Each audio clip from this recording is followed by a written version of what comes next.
যে আমাদের জননেত্রী শেখ হাসিনা, আমরা বাংলাদেশের প্রধানমন্ত্রী, উনি যে ডিক্লেয়ার দিয়েছিলেন প্রতিদিনই আমি শুনছি যেটা নির্বাচন, উপজেলা নির্বাচন খুব সুষ্ঠু হবে, ফেয়ার হবে। কিন্তু আমি দোহা থানার একজন ক্যান্ডিডেট চেয়ারম্যান পদপ্রার্থী হিসেবে যা দেখলাম আজকে, যেটা কোনো সুষ্ঠু নির্বাচন হয় নাই, এটা একটা আইওয়াশ হয়ে গেছে। আমার মনে হয় প্রত্যেকটা থানা যেগুলো আছে আমাদের উপজেলায়, ওখানে সংসদ সদস্য বা আমাদের অঞ্চলে যে মন্ত্রী যারা আছেন তারা হস্তক্ষেপ করতেছে। আমি আমার দোহারে বলতে পারি যে আমার দোহারে এটা হয়েছে। কীভাবে হয়েছে? আমার মাননীয় সংসদ সদস্য বলছেন যে ইলেকশন সম্পূর্ণ ফেয়ার হবে, কিন্তু দেখা গেছে তারই ভাইসটা, তারই যদি আত্মীয় স্বজন যদি হস্তক্ষেপ করে, তার নর্মাল জনগণ ভয় পায়। তো সত্যি কথা, আমরা খুব নর্মাল জনগণ কী চিন্তা করি যে না, ওরা ওরকম আমাদের সংসদ সদস্য ভাইসটা তারা যদি একটা পক্ষ নেয়, তখন তো আর নির্বাচন সুষ্ঠু থাকে না, যেটা হয়ে গেছে অলরেডি আপনারা দেখেছেন। আমার মুর্শিদপুর ইউনিয়নে 2টা কেন্দ্র ছাড়া দেখবেন, 2টা কেন্দ্রে ভোটের রেশু দেখবেন কত, আর বাকিগুলির রেশু দেখেন ব্যাপক ব্যবধান। তাতে তারা সকাল থেকে আমার এজেন্ট বের করতেছে, সব কিছু বের করতেছে, আমি অনেক বলছি। তারপরে সকাল থেকে কী হলো, তারপর পরে দুপুরে আপনি 1টা-2টার দিকে আমাদের পৌরসভায় বিলাসপুর ইউনিয়ন প্রত্যেকটা জায়গায় তারা কী করলো, যেসব জায়গায় কেন্দ্রগুলি তারা নিয়ে গেছে, নয়াবাড়ি, কুশমারি, প্রত্যেকটা ইউনিয়নই নিয়ে গেছে। দেখবেন যেগুলি দেখবেন নির্বাচনে ভোটগুলি দেখবেন আপনারা কোথাও কী হয়েছে, সামান্য কিছু ব্যবধানে, অল্প হয় আমি একটু এক জায়গায় পাস করছি, এইভাবে দেখবেন টুকটাক হয়েছে, কিন্তু এত ব্যাপক ভোট তো আর পড়ে নাই। যেটা দেখবেন আপনারা ওইসব জায়গায় অনেক ভোট পেয়ে গেছে। হ্যাঁ, তাতে প্রত্যয়মান হয় যে তারা হুমকি ধমকি দিয়ে বিভিন্ন জায়গায় ভোটগুলা কারচুপির মাধ্যমে নিয়ে গেছে। আমার নাইশা ইউনিয়নের 9 নম্বর ওয়ার্ড আমি নিজের স্বচক্ষে যাই গেছি। ওখানে একজন আমাদের ওই যে অঞ্চলে, তার নাম বলতে চাই না, উনি নিজের স্বচক্ষে দেখলাম উনি ভোট মারতেছেন এবং ওনার সাথে লোকজন নিয়ে, আমার ভিডিও আছে সেটা। যাই হোক, এটা দেখার পর মনটা খুব খারাপ হয়ে গেলাম। আমি বিলাসপুর ওখানে একটা মতো ভোট ঠিকঠাক ছিল ঠিকই, তারপরে তারা আমাদের যারা আমাদের নর্মাল লোকজন খুব চায় যে না আমি ঠান্ডা মাথায় ভোট দিব। ভোটের আগের থেকে তারা হুমকি ধামকি দিচ্ছিল। হুমকি ধামকির কারণে দেখবেন ভোটের পার্সেন্টেজ অনেক কম। হ্যাঁ, প্রশাসন অনেক র্যাব ছিল, বিডিআর ছিল, পুলিশ ছিল, এটা সত্যি কথা। কিন্তু ভোটার কেন আসে নাই? ভোটার আসে না এই কারণে ভোটের 15-20 দিন আগে থেকে সময় চলতেছে, ট্রেড, হুমকি ধামকি এগুলো চলতেছে। যে এজেন্ট হবে ওই এজেন্টের বাসায় যায়, ওই এজেন্টকে হুমকি দিচ্ছে, এজেন্ট হতে পারবো না, কাউকে বলতেছে ফেলে দিব, মেরে ফেলবো, ইলেকশন করে আমরাই ক্ষমতা থাকবো, আমার সংসদ সদস্য আমার পৌর মেয়র আমার ইউনিয়নের পরিষদের সমস্ত চেয়ারম্যান আমার, এইগুলি বলতেছে। এগুলি বলার কারণে গেছে ভোটাররা ভয় পেয়ে গেছে। এবং কেন্দ্রে খুব একটা ভোটের আপনারা দেখেছেন অলমোস্ট সমস্ত কেন্দ্রই খালি ছিল। তো অলমোস্ট সমস্ত কেন্দ্র খালি থাকে, যেখানে দেখা গেছে 3000 ভোট কাস্ট হয়েছে মাত্র 800, অলমোস্ট তাই হয়েছে। হঠাৎ করে কিছু দেখবেন ভোট অনেক ব্যাপক, কারণ ওই ব্যাপক ভোট মানলেও তারা ওখানে সিল মেরে ভোট নিয়ে গেছে।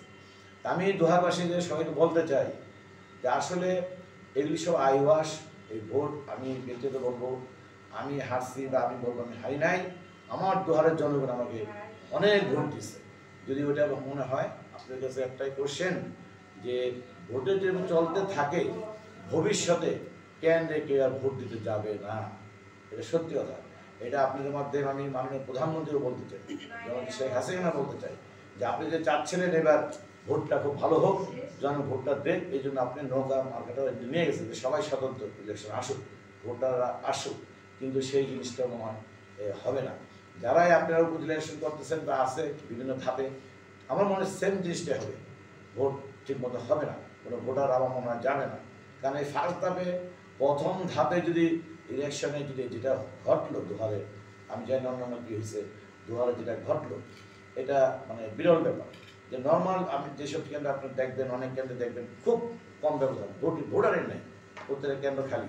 তো প্রত্যেক কেন্দ্র খালি থাকলে এত ভোট করতে আসলে, এটা আমার কোশ্চেন আপনাদের কাছে। হ্যাঁ, আর কোনো কোশ্চেন আছে?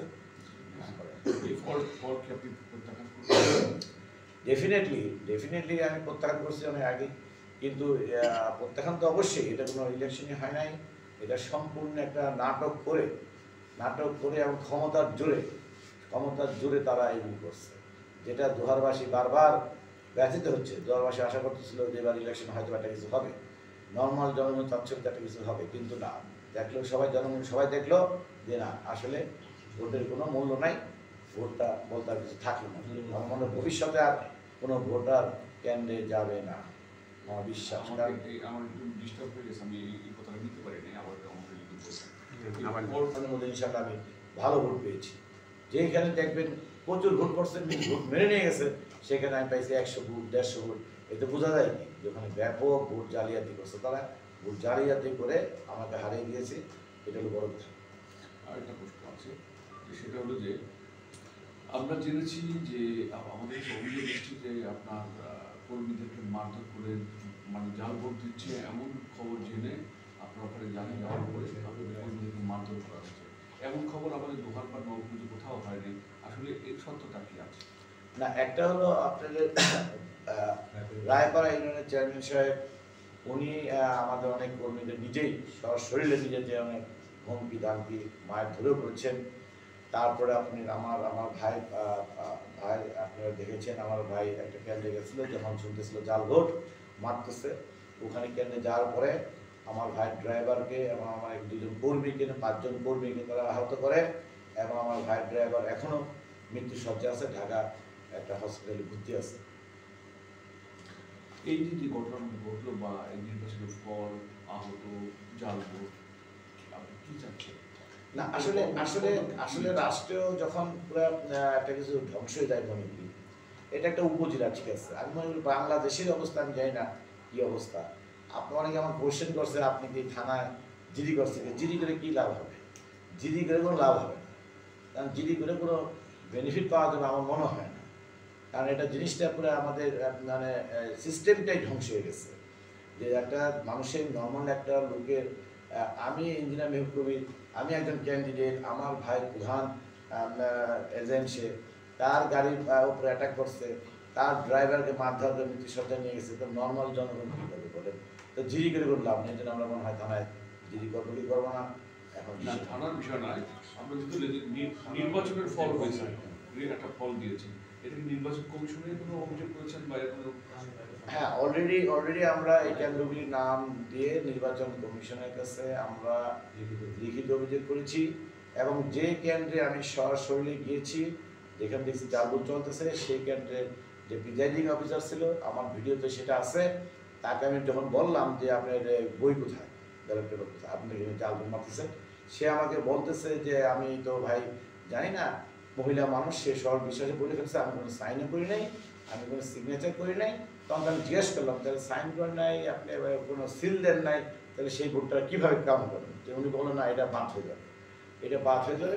তা বলে দেখেন, আপনি আমরা দোষারোপ করতেছেন, আমার পার্শ্বের পদ্ধতি একই অবস্থা আছে, এটা আমার ভিডিও আছে, আমি সাথে সাথে নির্বাচন কর্মকর্তাকে সেই ভিডিওটা ক্লিপটা পাঠিয়ে দিয়েছি যে অমুক জায়গায় আপনার অফিসাররা এই বয়ান দিয়েছে, তারপর কোনো অ্যাকশন হয় নাই।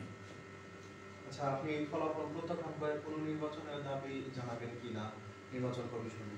না, আমরা তো অলরেডি চিঠির মাধ্যমে জানিয়েছি যে এত উইকেন্ডে ভোটটা সম্পূর্ণ মেরে নিয়ে গেছে, সেই জন্য আমরা নির্বাচন প্রত্যাখ্যান করেছি এবং পুনর্নির্বাচন ওই সব কেন্দ্রে চেয়েছি, বাকিটা তাদের উপর নির্ভর করে। আমরা এভিডেন্সও দিয়ে দিচ্ছি, যেটা বললাম আপনাকে। কয়টি কেন্দ্রে অভিযোগ আপনার? 19টা কেন্দ্রে আমরা